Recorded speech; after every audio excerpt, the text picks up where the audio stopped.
Olá, você está na GusHear. Essa é a mensagem Escolha as Sementes e eu sou Ellerson Salvalaio.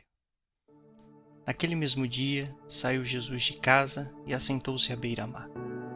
E grandes multidões se reuniram junto dele, de modo que entrou num barco e se assentou. Toda a multidão estava em pé na praia. E falou-lhes muitas coisas por parábolas, dizendo: Eis que o semeador saiu a semear, e ao semear, uma parte da semente caiu à beira do caminho, e vieram as aves e a comeram. Outra parte caiu em pedregais, onde não havia muita terra, logo nasceu, porque não tinha terra profunda. Mas vindo o sol, queimou-se, e por não ter raiz, secou-se. Outra caiu entre os espinhos, e os espinhos cresceram e a sufocaram. Outra, enfim, caiu em boa terra, deu fruto, uma a 100, outra a 70, outra a 30. Quem tem ouvidos para ouvir, ouça. Mateus, capítulo 13, 1 a 9. Amados irmãos, estamos diante de uma das parábolas mais profundas e conhecidas de Jesus, a parábola do semeador. Geralmente nosso foco recai sobre os 4 tipos de solo: o caminho, os pedregais, os espinhos e a boa terra. E com razão, pois o próprio Cristo explica como representação dos diferentes corações diante da palavra de Deus. No entanto, hoje gostaria de convidá-los a ajustar o foco da nossa lente. Em vez de começarmos pelo solo, convido vocês a começar pelo semeador. O texto diz, de maneira simples e direta: Eis que o semeador saiu a semear. Não há menção de uma análise prévia do terreno, não há um processo seletivo.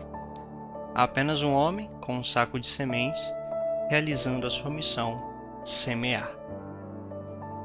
Se consultássemos um agricultor moderno, ele nos diria que esse método é no mínimo improdutivo e no máximo um desperdício.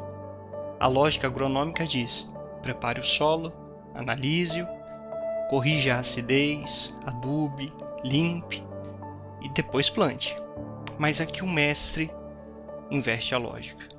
A ênfase inicial não está na receptividade do solo, mas na fidelidade do semeador. Por que essa diferença? Porque Jesus não está ensinando uma técnica agrícola, mas está revelando uma verdade espiritual sobre o reino de Deus. O semeador da parábola, em primeira instância, é o próprio Cristo. Não está limitado pela aparente qualidade do terreno. Sua missão é generosa, abrangente. Ele semeia à beira do caminho, nos pedregais, entre os espinhos e na boa terra. O ponto crucial é esse: o semeador ele não faz acepção de pessoas, ou seja, o solo, mas é totalmente responsável pela qualidade e pelo ato de lançar a semente. E o que é a semente? Jesus mesmo explica em Lucas capítulo 8, versículo 11: a semente é a palavra de Deus. Irmãos, aqui reside uma poderosa exortação para a igreja. Quantas vezes em nossa missão somos tentados a fazer exatamente o oposto do semeador? Nós, consciente ou inconscientemente, escolhemos os terrenos. Julgamos quem é digno de ouvir o Evangelho. Selecionamos a quem oferecer amor, ajuda ou um abraço, baseados em nossa percepção de merecimento.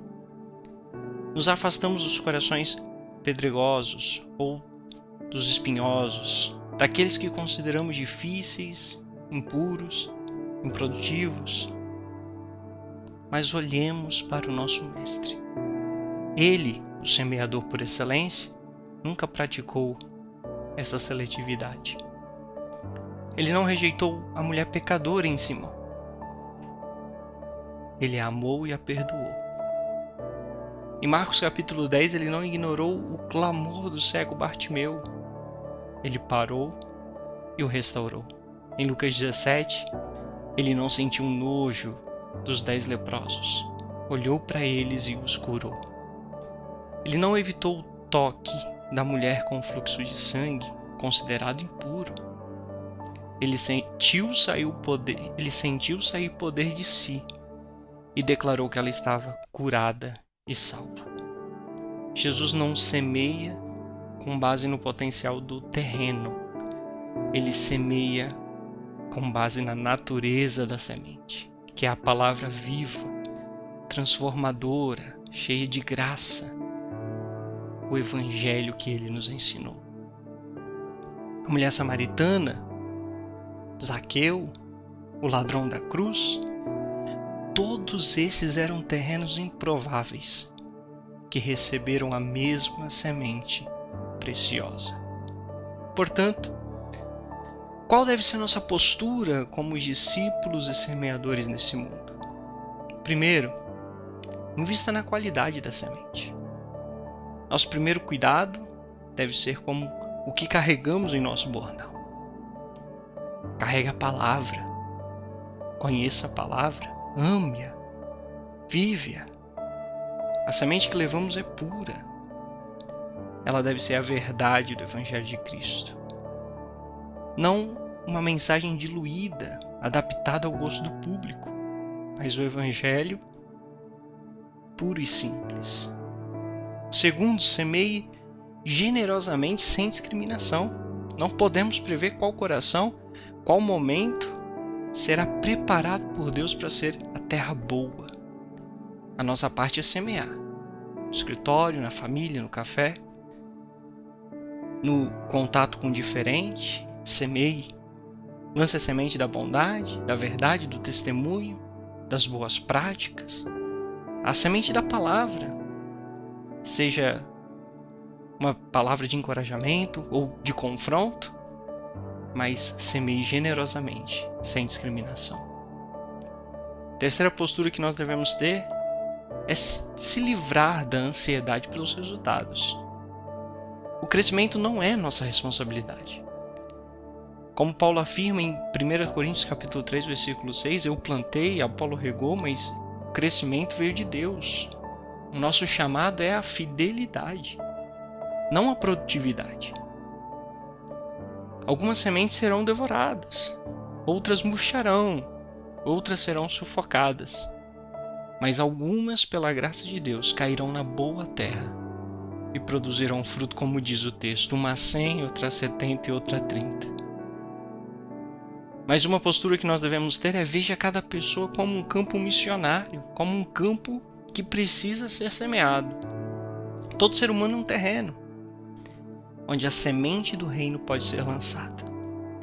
Pare de ver as pessoas como casos perdidos, comece a vê-las como potenciais campos de colheita, honrados por receber a mesma semente que um dia transformou a minha e a sua vida. Quem tem ouvidos para ouvir, ouça. Foi assim que Jesus concluiu essa parábola. E este é um solene chamado à atenção. Hoje este chamado é para nós. Pare de gastar energia tentando diagnosticar, categorizar terrenos. Comece a concentrar sua paixão em carregar e lançar as melhores sementes. O semeador da parábola não era tolo, ele era fiel. Ele confiava tanto no valor da semente que lançava por toda parte. E no final, mesmo com as pedras, a colheita foi abundante. Que possamos sair desta casa, dessa transmissão, desse áudio, com o coração renovado para a missão. Não como críticos de solos, mas como semeadores fiéis. Que nossa oração seja: Senhor, dá-me a semente da Tua palavra e a coragem para lançá-la em todo lugar. O crescimento eu entrego em Tuas mãos. A bênção e a responsabilidade de semear foram dadas a nós. O milagre de fazer a semente germinar, crescer e frutificar pertence exclusivamente a Deus. Que sejamos encontrados fiéis na nossa missão de lançar sementes. Que essa mensagem fortaleça o seu coração. Compartilhe essa mensagem. Continue crescendo na palavra. Que Deus os abençoe em Cristo Jesus.